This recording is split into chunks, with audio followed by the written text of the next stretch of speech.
Waalaikumsalam warahmatullahi wabarakatuh. Selamat malam, Kak. Untuk mempersingkat waktu, kita mulai aja ya. Perkenalkan, sebelumnya aku Fahra. Aku sebagai moderator di sini. Sebelumnya aku mau terima kasih kepada Ibu dan teman-teman yang udah menyempatkan waktunya untuk mengikuti kelas pada malam ini. Gimana semuanya udah siap untuk ngedengerin materi pada malam ini? Siap, Kak. Siap, Kak.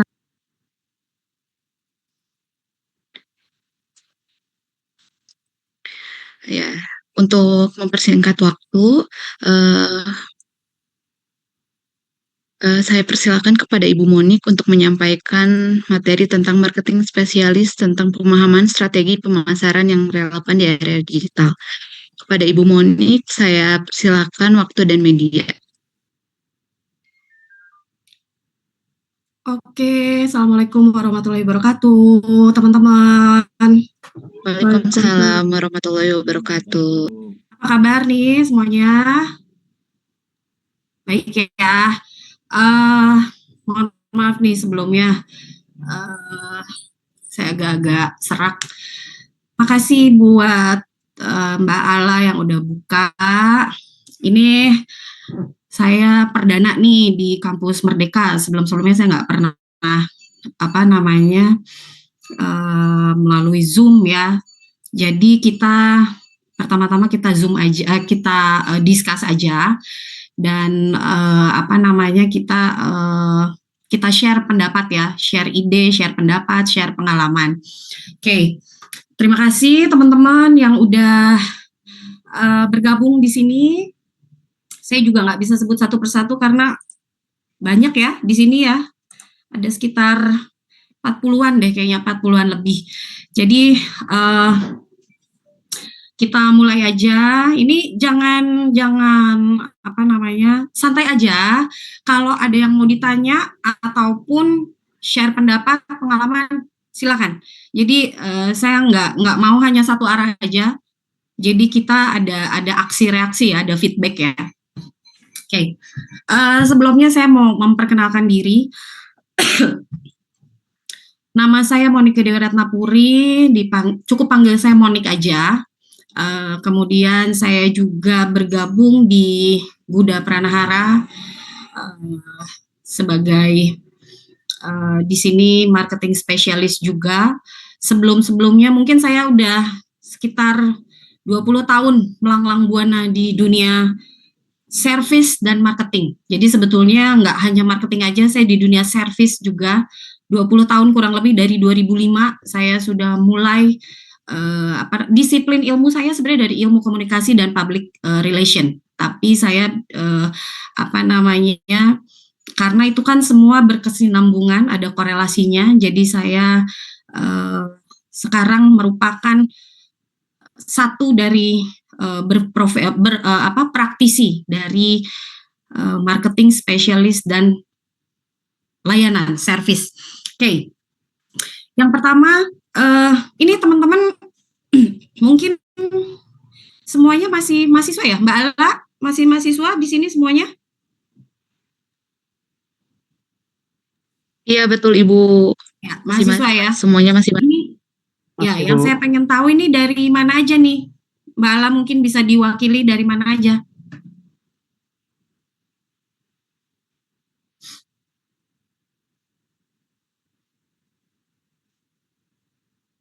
Halo, Mbak Ala.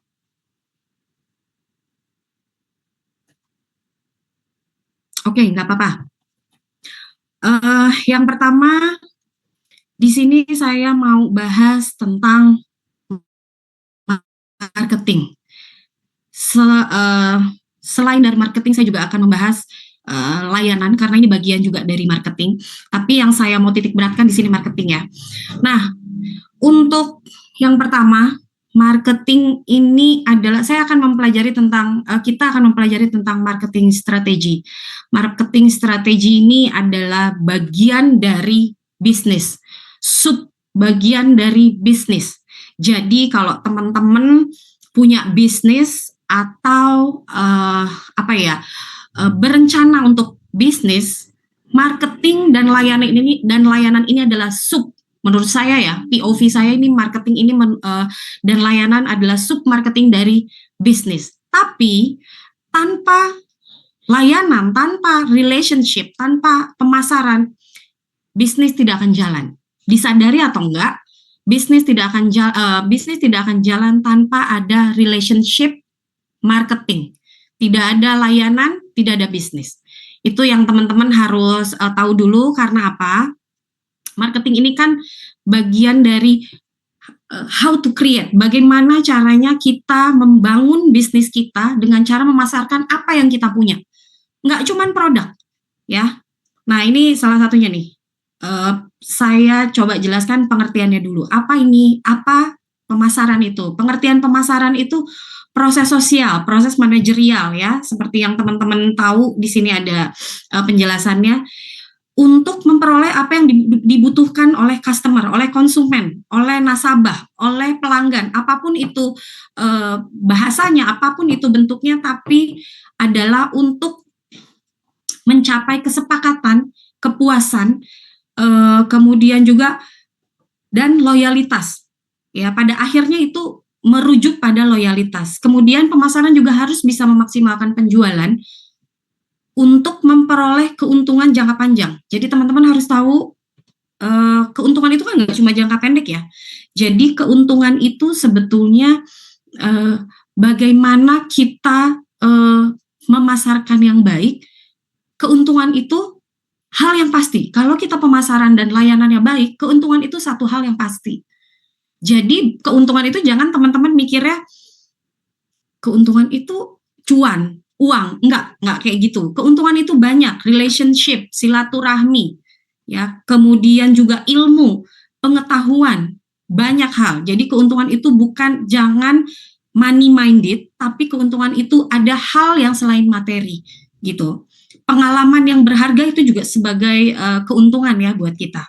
Kemudian pemasaran juga meliputi apa?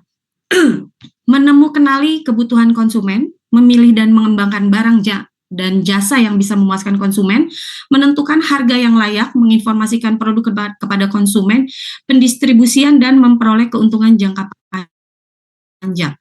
Kenapa kenali kebutuhan konsumen? Iyalah, kita harus tahu apa yang mau kita pasarkan. Jangan coba-coba kita pasarkan tanpa ada marketnya, tanpa ada pangsa pasar. Yang pasti pangsa pasarnya dulu, temukan dulu apa sih di sekeliling kita. Nggak usah jauh-jauh, nggak perlu jauh-jauh ya. Di sekeliling kita apa sih yang lain butuhkan, yang orang sekeliling kita, circle kita yang dibutuhkan apa, gitu. Kemudian juga posisikan diri kita sebagai sebagai konsumen. Apa yang kita butuhkan? Konsumen itu raja. Kita juga kan sebagai konsumen ya, sebagai pelanggan. Gitu. Kita adalah raja. Nah, saya mau tanya nih. Di sini mungkin teman-teman ada yang mau wirausaha? Ada nggak? Silakan. Kalau ada yang mau jawab, silakan. Kita sharing aja, santai aja. Ada yang mau? Kan ada ya ceritanya yang saya pengen usaha nih, gitu. Oke, ada dari sebentar. Ada beberapa. Dari Salmatur ya. Mau katanya. Nah, kalau untuk marketing, kita nggak usah produk dulu deh, ya. Pemasarannya tuh kita nggak usah produk dulu. Diri sendiri. Gimana caranya kita punya pride, gimana caranya kita punya harga, dalam tanda positif ya, bukan negatif ya. Gimana kita punya harga, gimana kita punya sesuatu, kita punya kredibilitas, jual diri kita dulu. Teman-teman mau cari kerja, diwawancara, itu kita jual diri kita dulu, dalam artian positif ya. Oke, ada lagi nih, saya mau Bu. Ini saya mungkin nggak akan terlalu berat ya untuk materi dari marketingnya sendiri. Tapi teman-teman harus tahu kulitnya dulu, seperti apa. Gitu. Saya pun 20 tahun sebagai praktisi di bidang marketing spesialis dan customer service, layanan, itu saya masih tetap belajar. Belajar dari mana? Bukan dari seseorang yang lebih hebat, lebih tinggi ilmunya atau apapun. Dari teman-teman saya pun belajar. Karena belum tentu pengalaman yang saya punya itu teman-teman punya, dan belum tentu teman-teman belum tentu pengalaman teman-teman punya, saya juga nggak punya gitu. Jadi kita sharing, kita juga bisa belajar dari siapapun, nggak harus teori, nggak harus kita belajar dari harus dari yang keren nih, marketingnya harus dari yang keren nih, yang juara sini, yang juara situ, belum tentu. Yang juara sini, yang juara sini, yang juara situ mungkin dari awalnya dia instan, atau mungkin dia punya latar belakangnya dari orang tuanya dari mungkin nggak dari bawah, ya itu kan dia nggak punya pengalaman dari titik nol tuh, titik rendahnya tuh seperti apa gitu ya. Jadi teman-teman di sini kita sharing aja, mangga ya, jangan sampai kita satu arah ya. Ada saya pengen ada feedback, ada pertanyaan, ada sharing pendapat, apapun itu ya, berguna soalnya buat teman-teman yang di sini, begitupun berguna untuk saya juga. Oke, kemudian ketika kita sudah mengenali kebutuhan konsumen, kita memilih gitu ya, produk apa sih yang mau kita pasarkan. Nggak usah jauh-jauh dulu, sama circle kita dulu. Sama circle kita, sama teman-teman kita, itu kan yang biasanya kita kenal, awal mulanya dari, beli dong produk saya nih, atau jasa, apapun itu.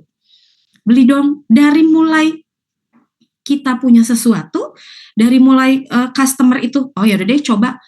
Tapi siapa yang tahu bahwa produk kita itu, layanan kita, pemasaran kita bagus, bagai apapun bentuknya, dari yang tadinya, mohon maaf, dari yang tadinya kasihan, ternyata jadi langganan. Langganannya tuh kasihannya hilang. Kenapa kasihannya hilang? Produk kita bagus, relationship kita bagus, ya, pemasaran kita bagus, gitu loh.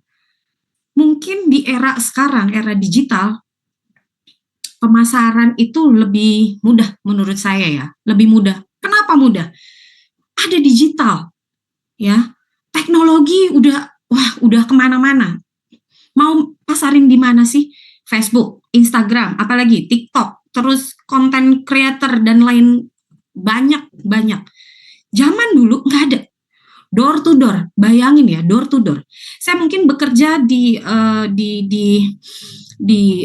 institusi, mungkin institusi finansial di beberapa tempat, institusi finansial di 2 tempat, di perangkat telekomunikasi itu 1 tempat, hardware-nya, software-nya 1 tempat lagi. Bagian dari apa? Saya bagian dari layanan dan bagian dari marketing spesialis gitu. Jadi saya tahu setidaknya saya tahu bisnis apa yang dibutuhkan oleh masyarakat. Apa sih needs-nya gitu. Kemudian memilih dan mengembangkan barang dan jasa yang bisa memuaskan konsumen. Itu dia, butuhnya apa. Nah, di Makarim punya Gojek, itu menurut saya itu satu hal yang mungkin brilian ya buat saya. Karena apa?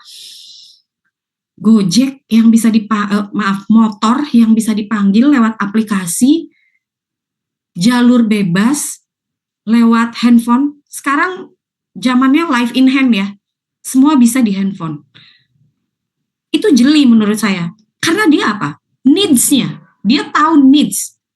Sekarang udah kemana-mana, dari mulai Grab, terus apalagi Maxim, InDrive ya. Sekarang ada Muhammadiyah kalau nggak salah, itu ada baru dibuka, sudah ada di 70 kota atau 80 kota.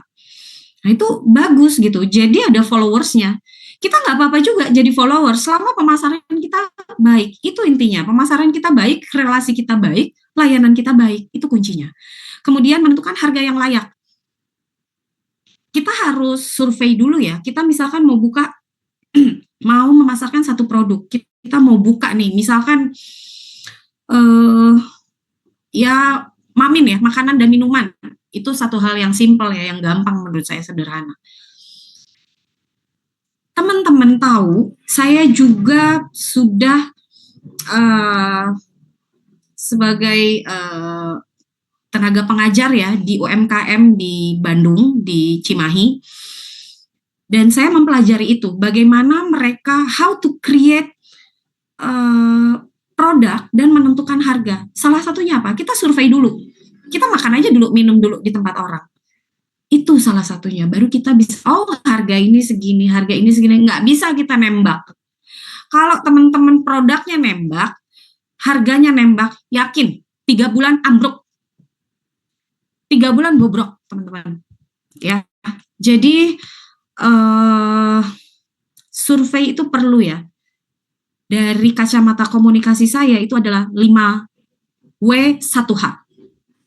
Cari ya teman-teman, 5W1H itu kuncinya dari komunikasi. Oke, yang kedua, konsep pemasaran. Yang pertama, mutu yang bagus, harga bersaing, kirim tepat waktu, persyaratan bayar ringan. Timbal baliknya dari pelanggan apa? Daya beli pelanggan, bayar tepat waktu, dan servis yang memuaskan. Oke. Yang pertama apa? Mutu yang bagus. Itu bagian dari layanan. Ini semua dari perusahaan, 4 poin dari perusahaan ini, itu bagian dari servis ya, dari layanan ya. Marketing itu bukan cuma pemasaran teman-teman, ya, dari relationship, dari silaturahmi, dari sesuatu hal yang baik kita berhubungan dengan pelanggan. Bukan hanya dengan pelanggan, tapi dengan sesuatu hal yang berhubungan dengan kita, yang berkaitan dengan, ada korelasinya dengan pemasaran produk kita. Kemudian timbal balik dari pelanggan, daya beli pelanggan, bayar tepat waktu, dan servis yang memuaskan. Nah, ini yang saya bahas sebelumnya tadi. Kita produknya bagus, harganya bersaing, kirim tepat waktu, dan bayar ringan. Pelanggan pasti senang. Sebenarnya saya nggak terlalu setuju dengan dengan pembayaran, maaf ya, dengan harga bersaing. Tapi dengan catatan, kalau kita sudah establish, kalau kita sudah punya satu produk yang establish, udah lama ya, bahasa simpelnya udah lama, udah puluhan tahun, misalkan kayak mungkin perusahaan yang besar, Viva misalkan ya, Viva Kosmetik atau Marta Tilaar, sebenarnya kalau dia kasih mahal, kalau customer udah percaya, dibeli aja. Apa ya, contoh yang mahal apa ya? Kayak bakso Samrat ya, kalau teman-teman tahu di Jakarta ada bakso Samrat, itu harganya 50.000. Tapi apa? Udah percaya, customer tuh udah percaya. Percayanya apa? Rasanya enak, padahal mahal loh, 50.000. Bakso kan yang pinggir jalan juga 15.000 sebenarnya udah cukup. Tapi karena kepuasan, tempatnya nyaman, ya. Kemudian mutunya bagus, daging, ya, terus mie-nya dan lain-lain lah, ingredients yang lainnya tertata dengan baik, 50.000 kayaknya no problem deh. Ya, itu aja contohnya. Tapi dengan catatan bukan sebagai pendatang baru, bukan new arrival. Itu berarti harus sudah establish ya perusahaannya. Jadi teman-teman harus tahu juga nih, ada 4 tipe customer, teman-teman. Yang pertama tipe customer itu complain and leave. Yang kedua, complain and stay. Yang ketiga, silent and leave. Yang keempat, silent and stay. Mana menurut teman-teman yang paling bahaya? Ada yang bisa jawab nggak? Mana yang menurut teman-teman paling bahaya? Oke, saya jawab langsung aja ya. Ya, Fatih, silent and leave, benar banget. Kenapa? Karena kita nggak tahu apa kelebihan kita, apa kekurangan kita. Buat teman-teman, mungkin saya pun dan teman-teman yang lain di sini ada 55 kurang lebih. Mungkin ada juga yang tipe silent and leave. Produknya nggak enak, tinggalin. Tapi tanpa kita mereview produk tersebut ke owner, ya, ke founder, ke owner. Misalkan ada teman yang jualan sesuatu, jualan pisang, misalkan pisang keju atau apa. Kita silent and leave, itu kita nggak bisa tahu kelemahan dan kelebihan kita apa. Tapi kalau yang complain and stay, itu sangat-sangat berguna untuk kita. Kelihatannya mungkin horor ya, komplain, tapi dia stay. Kelihatannya horor, tapi itu yang betul. Karena apa? Kita tahu kelemahan produk kita apa, kelebihan produk kita apa. Tapi dia stay, dia setia. Dia sebagai customer yang loyal. Karena mau mereview, mau menginformasikan apa yang menjadi plus dan minus kita yang produk. Seperti itu.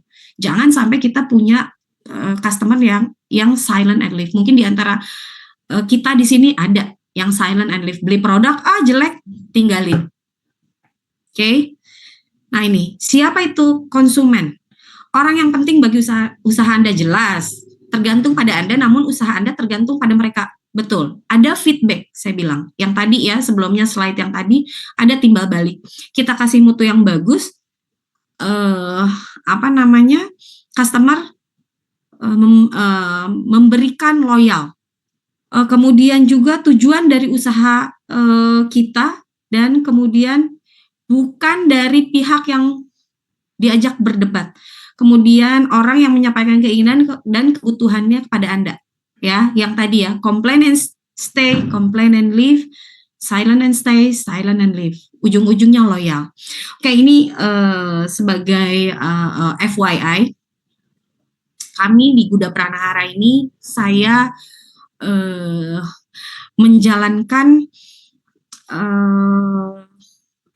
bisnis ya, boleh dibilang bisnis di Guda Pranahara ini di bagian pendidikan. Kita konsultan pendidikan, bagaimana kita merekrut sampai mengelola dari satu perguruan tinggi ya, kita bekerja sama dengan perguruan tinggi di Bandung yang sudah established, teman-teman ya, yang sudah terkenal, yang sudah established, mungkin hampir kurang lebih 40 tahunan mungkin ya.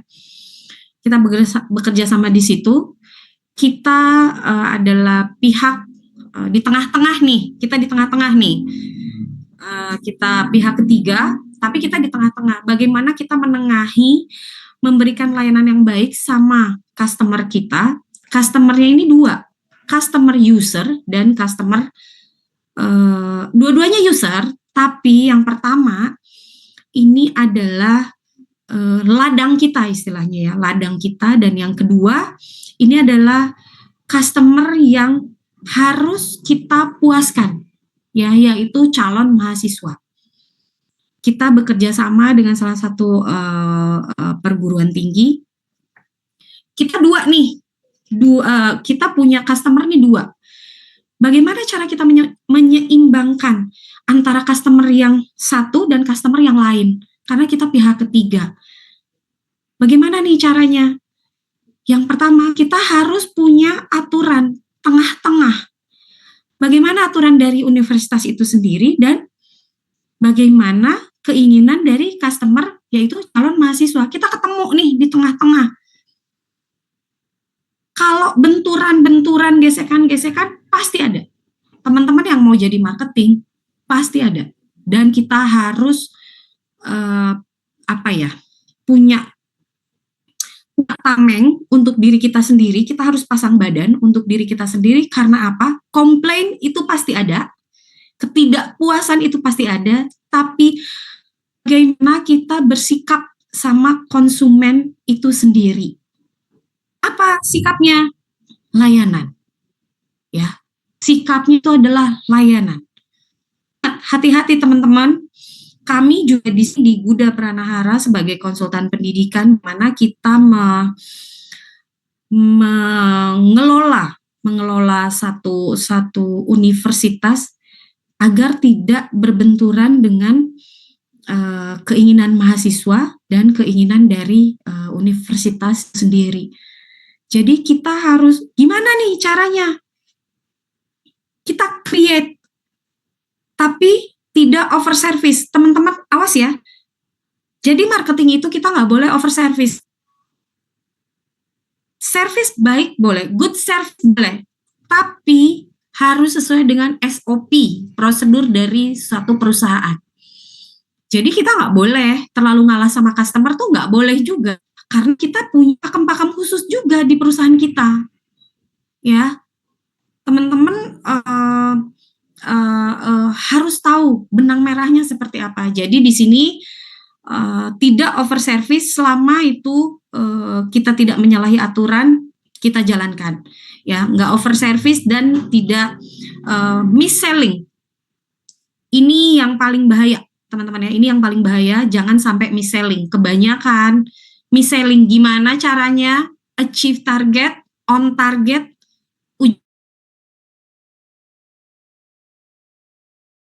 sepahit apapun ya, ibarat kata teman-teman customer bisa memaklumi itu dan customer udah tahu. Siapa tahu customernya oh ya udah nggak apa-apa, saya menjadi bagian dari diri Anda. Gitu. Yang penting jujur, jangan mis-selling. Ini yang harus dihindari teman-teman, nggak dimanapun ya. Mau di bank, mau di perusahaan swasta, di manapun, di BUMN atau usaha sendiri, tidak mis-selling. Mis-selling itu apa? Yang misalkan, kuenya, saya punya kue nih, kuenya tahan lama loh sampai sebulan, yang penting kejual. Ternyata 3 hari udah buluk misalkan gitu ya. Nah ini namanya mis-selling, yang penting laku. Gitu, itu nggak boleh seperti itu. Oke. Boleh di slide lagi? Nah ini, ada konsep pemasaran. Yang pertama, segmentasi pasar. Ya, segmentasi pasar itu yang sesuai, yang tadi saya sebutkan yang pertama, marketing itu kita mau jualan produk itu harus punya pangsa pasar. Target pasar, positioning, pengukuran pasar. Itu yang paling inti. Kenapa saya nggak bilang di awal, karena pengukuran pasar itu adalah yang paling inti. Kenapa paling inti? Kalau kita nggak ngukur, kita nggak tahu bagaimana meng-create sesuatu produk, bagaimana kita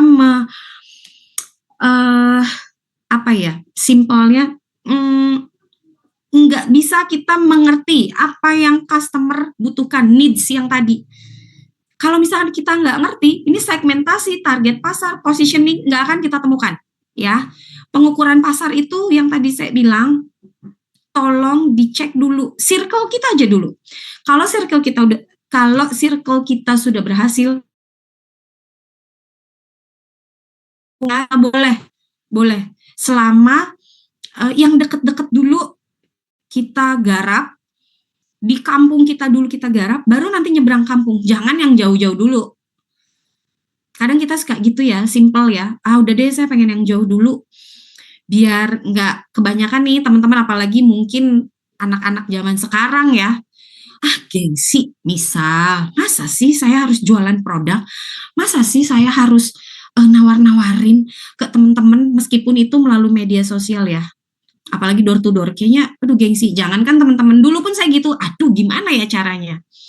Tapi karena tuntutan dari perusahaan, kemudian tuntutan dari pasar juga, karena pasar sudah membutuhkan itu, kita ngukur nih, sampai di mana nih produk kita bisa berhasil.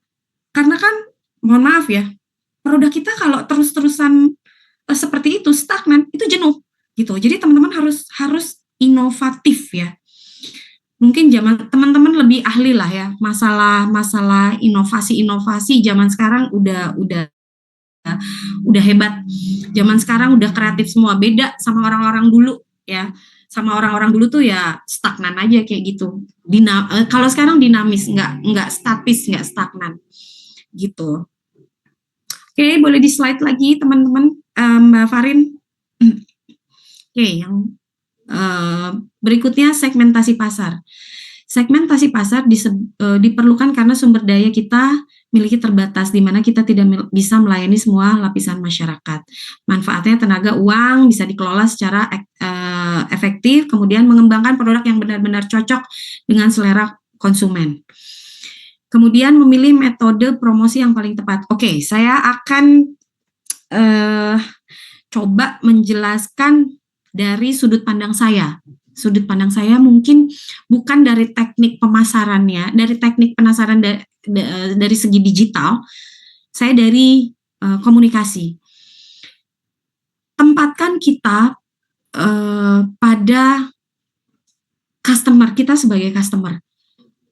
Kalau misalkan segmentasi kita ini, customer kita ini sesuai dengan apa yang kita inginkan, mungkin akan berhasil. Tapi tolong kita tempatkan pada kita sebagai customer. Customer itu raja ya. Kadang-kadang orang suka males.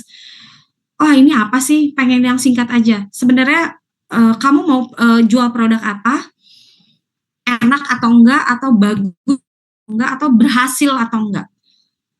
Nah itu yang customer inginkan. Gitu. Nah kita harus tahu nih poin-poinnya. Poin pentingnya, plusnya apa, kelemahannya apa, nggak apa-apa. Kita coba menyebutkan ya poin-poin. Oh ini kelemahannya gini, nggak apa-apa. Sekali-sekali nggak apa-apa. Gitu. Jadi jangan sampai kelebihannya aja terus, orang juga nggak akan percaya. Ya teman-teman ya. Kemudian memilih metode promosi paling tepat dari segi komunikasi. Layanan itu sangat tepat ya. Poin yang pertama dari segi komunikasi itu adalah layanan. Kenapa layanan? Kita namanya silaturahmi, kita namanya punya konsep relasi yang bagus. Bagaimanapun penjualan kita itu tetap akan dibeli. Ya, dari segi produk. Kalau dari segi jasa, apapun itu akan tetap dipakai. Teman-teman punya jasa pembukaan apa, jasa tolong apa, atau punya produk apa. Dari segi komunikasi, pemilihan metode promosi yang paling tepat adalah layanan, relasi, tapi tidak over service.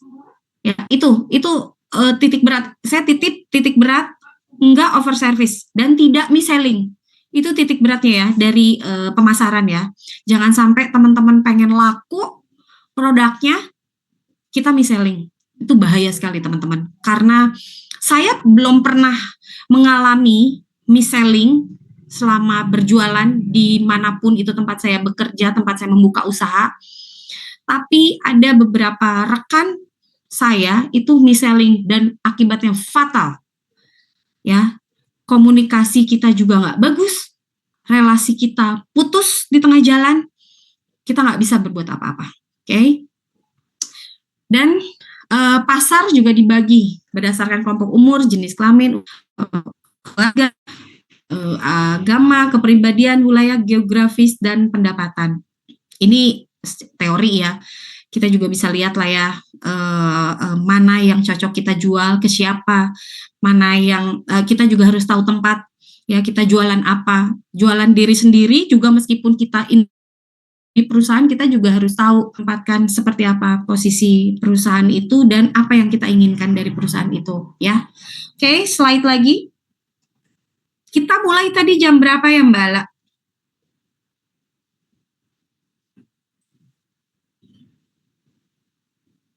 Jam 7 tadi Bu.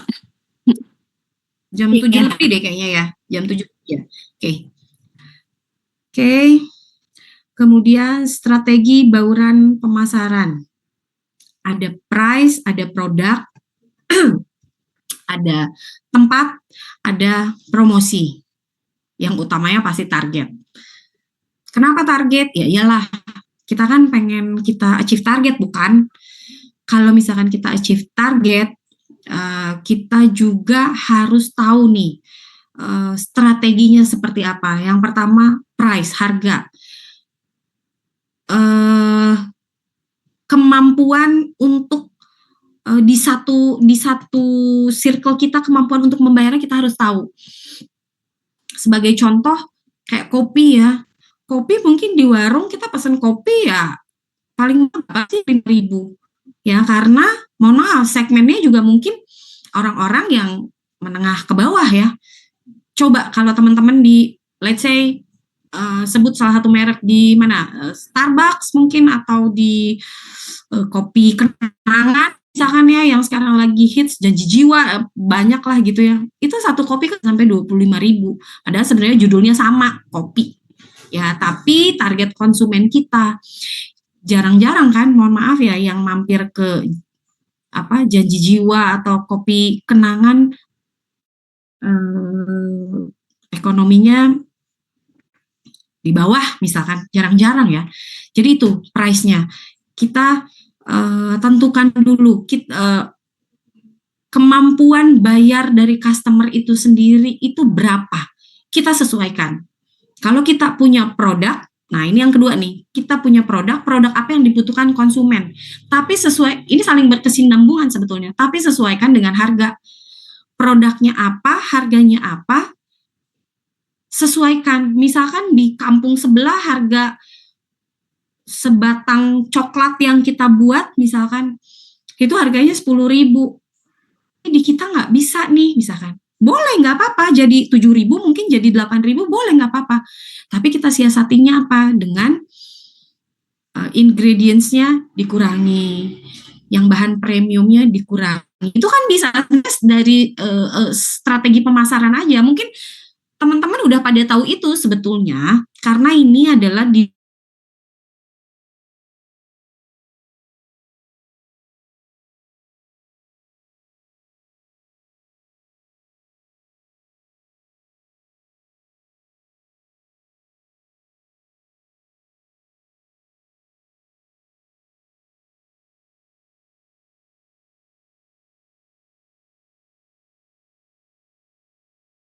tempat yang tepat di mana. Males kan orang yang namanya customer kan raja ya, males. Yang susah parkir atau mungkin dari segi kami sebagai konsultan pendidikan, orang tuh males, aduh mahal deh misalkan ya. Aduh perusahaannya kampusnya kampus apa sih? Males deh kampusnya nggak terkenal kan itu. Makanya kami di sini kenapa bekerja sama dengan kampus-kampus yang ternama. Sebetulnya nggak satu kampus aja, sebelumnya juga kampus-kampus yang ternama juga di Bandung, tapi kebetulan sudah selesai kontraknya. Itu kita juga sebagai perusahaan kita juga harus tahu kita ada perbandingan dengan kampus yang lain. Kenapa kita memilih ini? Kenapa kita sudah mungkin hampir 4-5 tahun ya bekerja sama dengan kampus ini? Karena apa? Yang pertama, ada poin pentingnya. Kampusnya bagus, established, bisa fleksibel seluruh Indonesia, gitu ya. Harga sangat-sangat bersaing, bisa dicicil, itu kan satu dari kelebihan ya, poin. Jadi teman-teman harus tahu kelebihan dan kelemahannya apa. Jadi kita bisa punya credit point, punya selling yang baik buat customer. Kita sebutkan aja dulu poin-poin yang bagusnya. Nanti baru kita selipin poin-poin yang mungkin merasa kita di situ kurang. Kurang ini bukan jelek ya, tapi kurang, harus diperbaiki. Nah, itu strateginya. Kemudian yang ketiga, promosi. Promosi yang tepat apa sih? Gitu. Kalau dulu kan door to door. Lahir tahun 2000-an ke atas seperti kayaknya ya, 2000-an ke atas. Kayak saya yang lahirnya 80-an, itu kan handphone aja baru hits tahun berapa sih gitu ya. Sosial media juga baru hits tahun berapa sih? Gitu. Jadi dulu itu sangat-sangat sulit. Jadi benar-benar modal ngomong, modal relasi, modal kita bagaimana caranya customer bisa puas, kita melayani dengan baik. eh, tidak ada media sosial itu luar biasa sulit. Mungkin saya dari 2005 ya, 2005 handphone masih zaman apa ya, nggak ada lah media sosial seperti ini ya. Belum terlalu hits kayak sekarang. Jadi kalau untuk media promosi dari saya segi komunikasi itu saya sudah sebutkan tadi itu layanan ya, kita jangan sampai kita mengecewakan customer ya dari layanan. Mungkin kalau dari nanti mungkin ada materi lain dari segi promosi media dari segi digital ya di era sekarang. Oke, lanjut. Strategi produk. Nah, teman-teman harus tahu ya, strategi produk ini apa. Strategi produk ini kita harus tahu aspek apa aja sih yang meliputi strategi produk. Yang pertama, kualitas, brand, penampilan, kemasan, ukuran, dan pelayanan purna jual. Yang pertama kualitas ya, tentulah harus bagus ya. Yang kedua brand, yang ketiga penampilan. Penampilan nih harus eye catching ya. Eye catching ini apa? Mungkin teman-teman udah lebih kreatif lah, udah lebih ahli. Yang nowadays lah ya, sekarang ini yang eye catching tuh yang kayak gimana sih? Tapi kalau ya boleh intermezzo sedikit. Biasanya kalau makanan itu warnanya merah biasanya, karena bikin orang craving. Kenapa bikin orang craving? Ya, itu filosofinya, makanan itu pasti merah. Teman-teman mungkin tahu ada McD, mohon maaf ya saya sebut merek ya. McD, KFC, CFC, terus apa lagi yang ada warna merahnya? Makaroni, apa sih yang UMKM itu ada makaroni Da Vinci. Apa ya, lupa saya. Apa? Da Vinci. Makaroni Da Vinci itu bukan, Bu? Bukan, ada makaroni, ada satu lagi. Aduh, saya lupa, mohon maaf ya. Itu merah. Tapi thank you, itu mungkin Da Vinci itu salah satunya merah juga mungkin ya. Merah, mohon maaf, Coca-Cola, minuman, merah. Karena apa? Itu menurut penelitian, penampilan warna merah untuk makanan dan minuman itu dari segi psikologis kita. Itu warna merah itu bikin kita lapar. Simpelnya gitu, warna merah itu bikin kita lapar. Gitu ya, jadi teman-teman mungkin boleh diambil yang baiknya nih kalau mau buka makanan atau minuman atau punya sesuatu hal, silakan sisipkan warna merah ya di situ. Kemudian juga kemasan, ukuran, cimol bojot, betul.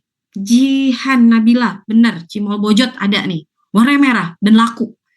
Gitu. Karena bikin orang craving, itu bikin orang terus eye catching. Oh iya, ada sesuatu di situ warna merah ya. Kemudian ukuran juga jangan yang susah-susah deh. Waktu itu saya pernah beli, mungkin teman-teman tahu ada YouTuber yang terkenal, Magdalena kalau nggak salah ya. Saya waktu itu ke rumah kakak saya di Jakarta, ada dia buka makaroninya kekinian banget. Ada pakai saus keju dan lain-lain. Wah, banyak banget. Itu dibikin simple. Teman-teman tahu ada tas pinggang yang model sekarang itu warnanya bening itu dia bikin biar orang gampang, namanya makaroni apalagi bersaus-saus gitu kan ribet ya, biar bisa dibawa pulang. Jadi kita tuh dikasih, mungkin beli ya, saya nggak tahu karena saya makan di tempat dine in, ada yang bawa pulang itu pakai tas shoulder bag gitu, kayak tas cowok-cowok zaman sekarang. Itu isinya makaroni. Itu kan